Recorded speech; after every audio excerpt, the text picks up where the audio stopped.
श्री राधे, जय जय श्री राधे, जय श्री कृष्णा। आइए, पिछले वीडियो में हम लोगों ने श्री सुखदेव जी महाराज के बारे में जाना था।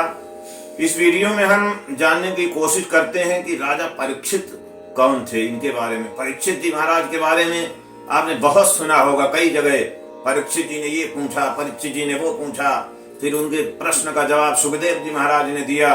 ये परीक्षित हैं कौन?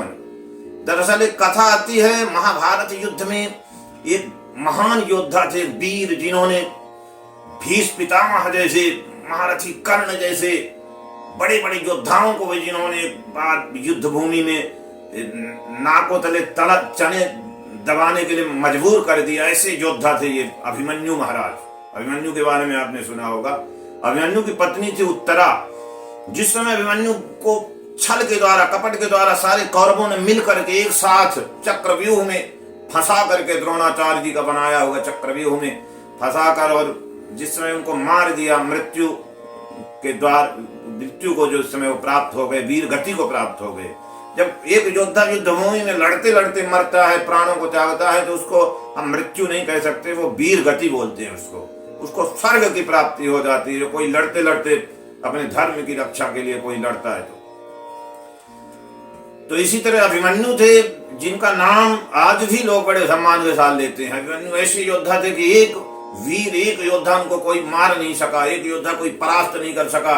सारे कौरव एक साथ मिल करके, एकजुट होकर के उनको छल के द्वारा मारा।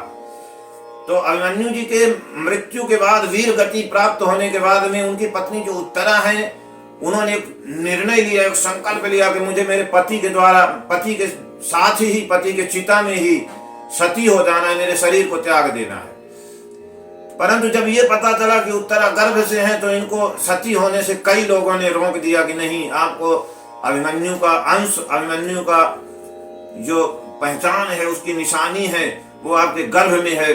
उसको रक्षा के लिए, उसके बचाव के लिए आपको सती नहीं होना है, बल्कि अपने दुख को सह करके, इसको औजार बना करके, और आपको इस पुत्र को जन्म देना है। तो उत्तरा ने फिर सती ना होने का निर्णय जो था त्याग दिया कि नहीं, अब हमें सती नहीं होना है। ये निश्चय लिया कि अब नहीं, अब हमें मेरे पुत्र को जन्म देना है, मेरे पति की जो निशानी है उसको जन्म देना है। तो कालांतर में फिर यही जो है परीक्षित के नाम से यही बालक उत्तरा के गर्भ से जन्म लेता है। परंतु एक कथा ऐसी भी आती है कि इनके जन्म से पूर्व इनको मारने के लिए जो अश्वत्थामा है, उसने ब्रह्मास्त्र छोड़ दिया था उत्तरा के गर्भ को नष्ट करने के लिए। और जिस समय वो ब्रह्मास्त्र धधकता हुआ, जलता हुआ उत्तरा की ओर आया, तो उत्तरा व्याकुल हो जाती है और भगवान श्री कृष्ण की ओर दौड़ पड़ती है। संजोग ऐसा था कि उस समय भगवान श्री कृष्ण हस्तिनापुर से महाभारत युद्ध को समापन करके और द्वारिका की ओर प्रस्थान करने की तैयारी में थे। और उसी समय भगवान के कानों में एक व्याकुलता भरे कुछ स्वर सुनाई दिए, पाहि पाहि महायोगिनो देव देव जगत पते नान्यम तद भयन पश्यन यत् मृत्यु परस्परम। हे द्वारिकाधीश, मैं मर जाऊं, मैं जल जाऊं, मुझे अपनी परवाह नहीं, लेकिन मेरे अंदर जो मेरे पति की निशानी है मेरे गर्भ में, उसकी आप रक्षा करो, उसको बचाओ प्रभु, उसकी आप रक्षा करो। उत्तरा ने डायरेक्ट भगवान श्री कृष्ण के चरण में ही आकर के शरणागति लिया, क्योंकि उत्तरा जानती थी कि दुनिया वालों को भले पुकार पुकार करके परेशान हो जाओ, कोई साथ नहीं देता है।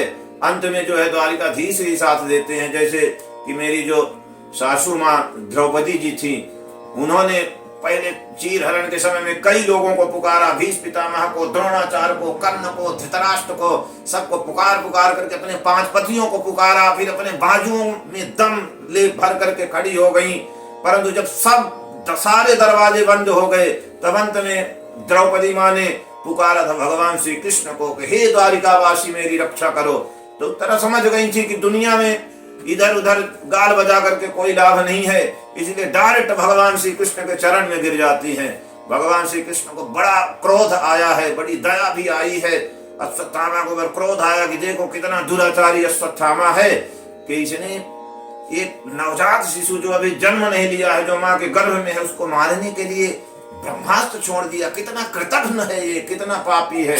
और भगवान श्री कृष्ण उस समय अश्वत्थामा के ऊपर क्रोधित हो जाते हैं, छोटा सा रूप धारण कर लेते हैं और छोटा सा अंगूठे के बराबर रूप धारण करके उत्तरा के गर्भ में भगवान प्रविष्ट हो जाते हैं और वहां जाकर के भगवान ने ब्रह्मास्त्र से परीक्षित की रक्षा करी और रक्षा करके भगवान उनको जो है वहां जीवन दान देते हैं, ब्रह्मास्त्र का तेज निस्तेज कर देते हैं।